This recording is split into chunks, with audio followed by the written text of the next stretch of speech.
와 성령의 이름으로 말씀드립니다. 우리는 보통 1월 1일이 새해 첫날이다 이렇게 이야기합니다. 그죠? 근데 생각해 보면 우리 조상들은 예전에는 1월 1일이 아니라 음력 설을 새해 첫날로 지켜왔습니다. 유대인들은 새해 첫날을 로시 하사나라고 해서 9월 말에서 10월 초에 있는데 그날을 새해 첫날로 지켜왔습니다. 왜냐하면 그날에 하느님께서 이 우주를 창조하시고 아담과 하와를 창조했다. 그래서 그날을 새해 첫날, 로시 하나사라고 하는 말은 이렇게 head of year, 그래서 한 해의 머리다 이런 뜻입니다. 그런데 그리스도교는 새해 첫날을 대림절로 지켜오고 있습니다. 그러니 우리는 새해라고 하는 것이 사람들이 그냥 당연히 1월 1일이 새해다 하는 건 지금 우리들의 관념이지만 옛날 사람들이나 문화나 전통에 따라서는 새해를 이렇게 다르게 지켜온 것을 우리가 알 수가 있습니다. 그리스도교는 왜 대림절을 새해 첫날, 그러니까 새로운 한 해가 시작되는 절기로 지켜왔을까?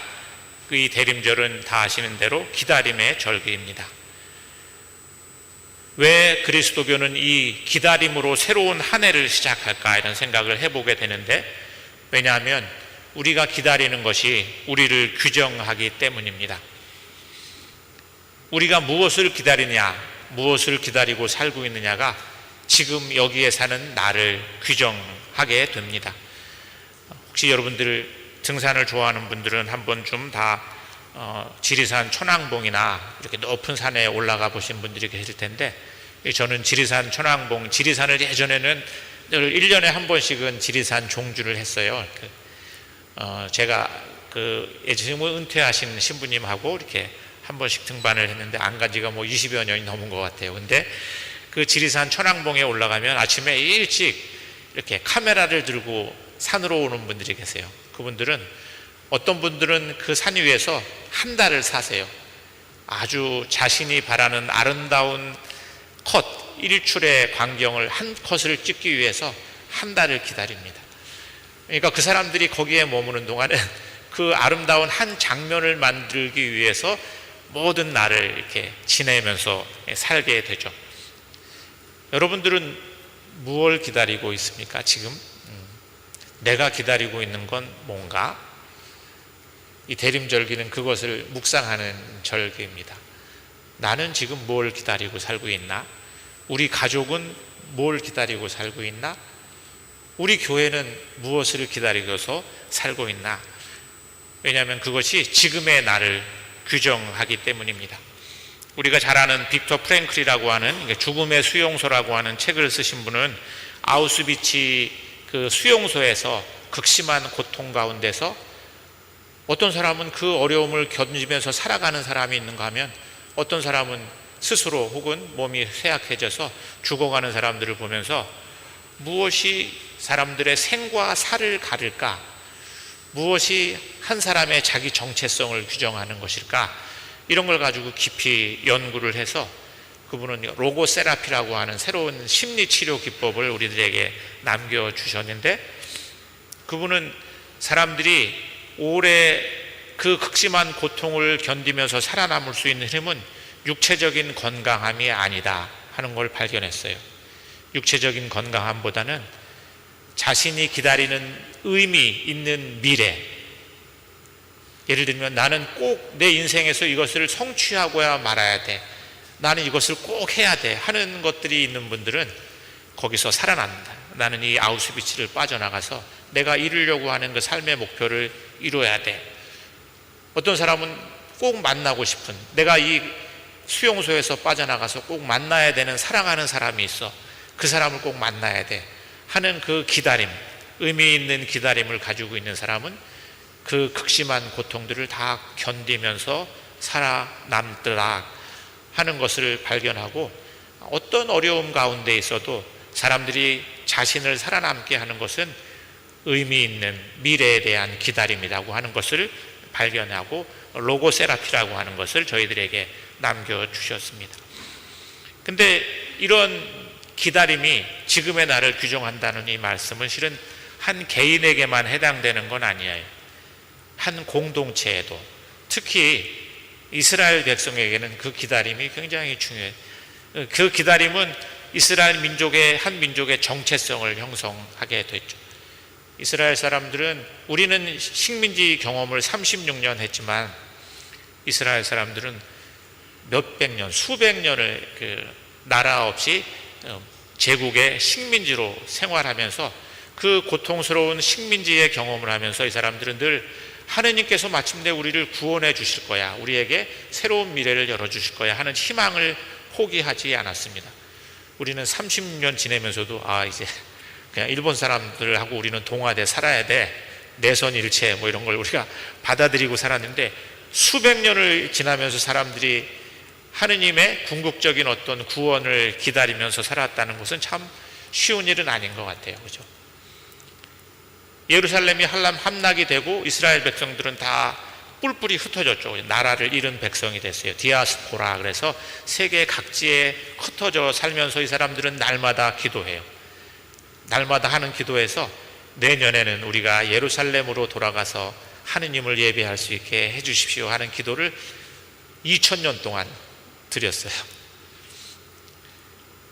그리고 마침내 그 운동을 이분들은 시오니즘이라고 그래서, 물론 저는 이스라엘이 다시 땅을 회복하면서 팔레스타인 사람들을 추방하고 하는 과정에서 그것이 꼭 정당하고 옳은 일이었냐 하는 것은 저희들이 또 생각해 볼 지점이 있습니다. 그런데 제가 지금 오늘 말씀드리려고 하는 것은, 그 2000년이나 나라 없이 떠도던 사람들이 하느님께서 우리가 그 예루살렘을 회복시켜 주실 거라고 하는 희망을 포기하지 않고 기다리면서 기도해왔다는 것이, 그것이 한 민족의 정체성을 형성하고 숱한 고난을 극복할 수 있는 힘이 됐다는 것은 우리에게 기다림이 어떤 의미를 우리에게 주는지를 생각하게 합니다.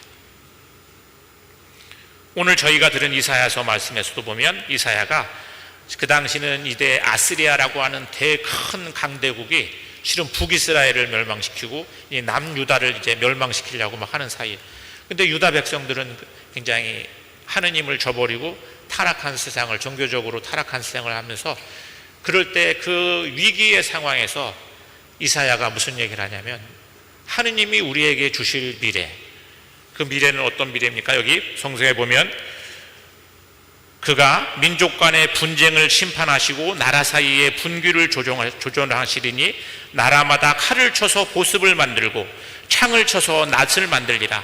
민족들은 칼을 들고 서로 싸우지 않을 것이며 다시는 군사훈련도 하지 아니하리라. 야곱의 가문이여 야훼의 빛을 받으며 걸어가자. 이사야가 이렇게 민족들에게 외칠 때는 정말로 암울하고 그 위태로운 상황 속에서 이사야는 희망, 평화의 나라, 하느님의 뜻이 실현되는 하느님 나라가 우리에게 올 거다, 여러분들 하느님께 돌아오십시오, 이렇게 예언하고 있습니다. 오늘 저희가 들은 서신 말씀에서는 사도 바울로가 지금은 어느 때인지 우리가 알아야 합니다, 여러분들 잠에서 깨어나십시오, 이렇게 얘기하고 있는데, 사도 바울로가 이 얘기를 하는 상황은 로마는 굉장히 그리스도교를 이제 막 박해가, 네로의 박해가 극심해지기를 바로 직전 상황이었다고 그래요. 그리고 로마에는 그 박해를 받아서 떠나갔던 그리스도인들이 다시 돌아와서 유대계 그리스도인들과 이방인 그리스도인들이 함께 지냈는데 서로 다투고 분쟁하고 누가 옳은지, 어떤 전통이 더 우월한지 이런 걸 가지고 서로 싸우고 갈라지고 하는 이런 상황 속에서, 여러분, 그리스도를 통해서 시작된 그 하느님, 새로운 하느님 나라가 이미 우리 시작됐는데, 그런 우리의 모습은 지금 하느님 나라가 바라는 그런 모습이 아닙니다. 여러분 제발 깨어나십시오. 잠에서 깨어나십시오. 안토니 드멜로라고 하는 인도의 예수의 신부님이 책을 썼는데 그 책 제목이 깨어나십시오라는 거예요. 그분은 영성은 깨어나는 것이다. 우리의 기대나 억측이나 편견이 아니라 있는 현상을 그대로 보는 것일 뿐만 아니라 그 현상 너머에 있는 진리를 보는 것이 바로 영성이고 신앙이다. 그래서 여러분들 깨어나십시오, 이렇게 이야기하고 있습니다. 오늘 저희가 들은 복음 말씀에서도 예수님께서는 주인이 언제 올지 모르니 여러분들 깨어 있으십시오. 여러분들은 빛의 자녀답게 사십시오. 이렇게 이야기합니다. 제가 설교 시간에 여러 번 인용했지만 디트리 보네퍼 목사님이 실은 1943년 이제 감옥에 갇혀서 사형을 언도받고 이제 죽음을 기다리면서 지내던 그 시기에 가까운 친구들한테 편지를 썼어요. 근데 하루는 연합군이 독일을 공습해서 온갖 그 폭탄을 막 퍼붓는데 건물이 흔들리고 언제 자기들이 그 지내고 있는 그 감옥에 폭탄이 떨어져서 사람들이 다 목숨을 잃게 될지 모르는 상황 속에서 밤잠을 이룰 수가 없었어요. 그래서 잠에서 깨어나서 보네퍼 목사님도 그렇지만 불안감 때문에 일어나서 기도를 했는데 기도를 하는 그날이 실은 대림절 첫날 밤이었어요. 그래서 보네퍼 목사님은 일어나서 대림환을 만들 수가 없어서 감옥에 있는 이것들을 주섬주섬해서 대림환을 만들고 촛불이 없으니까 종이로 초를 만들어서 그래서 그 대림환을 감옥에 이렇게 걸어놓고 이 극심한 혼란과 위험과 어려움 속에서도 아기 예수님, 우리들을 희망, 평화로 이끌을 예수님이 오실 거야 라고 하는 희망을 그 대림환을 바라보면서 자기는 위로를 받고 마음의 평화를 얻었다. 그리고 감옥에 있던 많은 사람들도 자신의 감옥의 방에 걸어놓는 그 대림환을 보면서 마음의 평화를 얻었다는 이야기를 친구에게 보내진 편지를 저희들이 지금 이제 읽을 수가 있습니다. 오늘 이사야도 마찬가지입니다. 아시리아의 위협, 그리고 유다, 이제 북이스라엘은 멸망하고 남유다도 이제 멸망할 그 상황 속에 있는데 이사야는 그 어두움, 멸망의 상황, 위기의 상황을 보는 것이 아니라 그 너머에서 마침내 이루어지고야 말 하느님 나라, 하느님의 샬롬을 사람들에게 예언하면서 이제 우리가 깨어나야 합니다. 이렇게 사람들에게 희망의 메시지를 들려주고 있습니다. 그런데 이사야가 말하는 그 희망은 우리 안에 있는 희망이 아니라 하느님께서 이루실 희망, 하느님이 우리에게 오시면, 메시아가 우리에게 오시면 이루어질 그 희망, 그리고 하느님은 마침내 우리에게 오시고야 맙니다. 왜냐하면 하느님을 우리를 저버리실 분이 아니기 때문에 우리는 그 하느님을 소망하며 기다려야 합니다 하는 이야기를 자신의 백성들을 향해서 들려주고 있습니다. 오늘 저희가 입당할 때 부른 찬양은 실은 어제 대림절 하루 피정을 할 때도 불렀는데 저는 그 찬양을 부르면서 주님의 뜻이 이루어질 때 우리 안에서 모든 것이 다 아름답게 빛날 것입니다 하는 그 찬양이 마음에 오래 남았어요. 지금 우리가 어떤 상황에 있든지 어떤 어려움에 있든지 만약에 하느님께서 우리에게 오시고 하느님의 뜻이 이루어진다면 우리의 모든 것이 다 아름답게 빛날 것이라고 이 찬양은 우리에게 이야기합니다.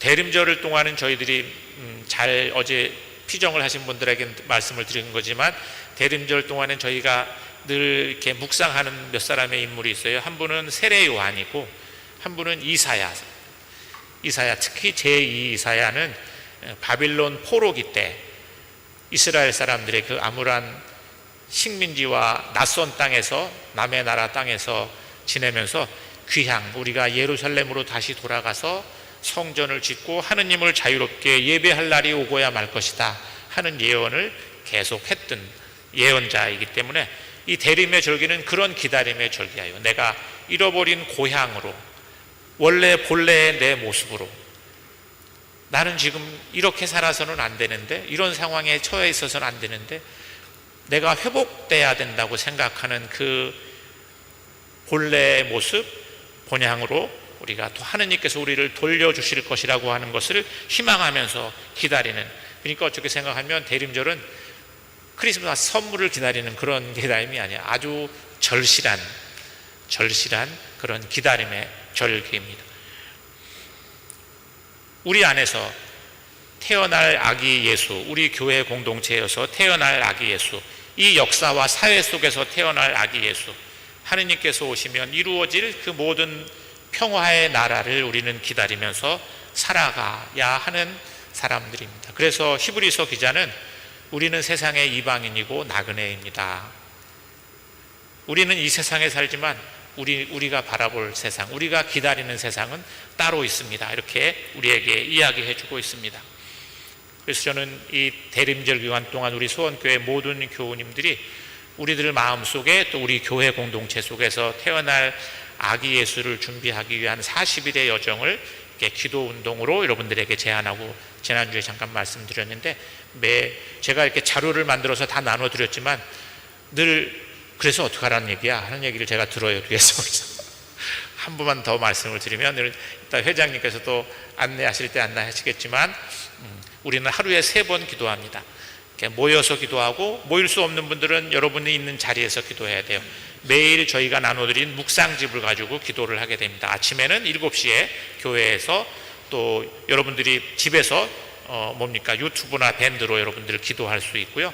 낮에는 12시에 우리 교회 위원님들하고 몇 분들이 이렇게 낮에 기도문을 올려드릴 거예요. 12시 되면 딱 기도문이 우리 카톡방에 떠요. 그러면 카톡을 안 하시는 분들은 그냥 12시에 알람을 하나 해서 잠시 버스 안에서든지 운전하던 중에 잠시 하나님을 생각하면서 1분이라도 잠시 기도하시면 돼요. 밤 9시에는 우리가 다 줌으로 모여서 기도하는데, 나는 줌을 못하겠어 하는 분들은 각자 집에서 하시면 됩니다. 그 줌으로 들어와서 하루를 하느님 안에서 돌아보는 기도를 할 거예요. 오늘 하루 하느님이 나랑 어떻게 함께 하셨지? 오늘 감사한 일은 뭐고 후회스러운 일은 뭐지? 하는 것들을 하루를 돌아보고 우리 마음에서 올라오는 기도를 하나님께 드립니다. 그리고 우리 주보 명단에 있는 그 환우들, 또 외국에 있는 분들, 군에 입대한 분들, 우리가 사실은 줄줄 이름을 외는데 잘 모르잖아요. 그래서 그날은 매일매일 하루에 1~2명을 우리가 이렇게 정해서 그분들의 근황도 나누고 특별히 그분들을 위해서 함께 기도하게 될 겁니다. 그리고 마지막으로 매일 한 가지씩 내 자신이 선물이 되는 삶을, 오늘은 우리 가족 중에 내가 누구랑 시간을 보내면 좋겠어, 이렇게 한 사람 떠오르면 그 가족과 함께 시간을 보내는 거예요. 멀어서 갈 수 없으면 전화를 하시면 돼요. 오늘은 혼자 사는 내 주변에 외로운 사람들이 있으면 그 사람을 찾거나 전화해서 방문하는. 우리는 선물을 우리가 사서 뭘 주는 거라고 선물하는 건 아닌데, 예수님은 우리한테 그런 선물을 안 하셨어요. 그죠? 예수님이 우리한테 준 게, 예수님은 존재 자체가 선물이었기 때문에 우리가 이 대림절 기간 동안에 매일매일 우리 존재 자체가 누군가의 선물이 되는 그런 대림절을 보내는 것을 우리 이번에 대림절에 영성 생활로 우리가 모두 함께 지켜가기를 소망하면서, 여러분들이 이 과정에 다 모든 교우님들이 한번 같이 참여하셔서 우리 자신과 우리 공동체가 하느님 안에서 새롭게, 우리 안에서 새로 태어날 그리스도를 맞이할 수 있기를 성부와 성자와 성령의 이름으로 말씀드렸습니다. 니케아 신경으로 우리들의 신앙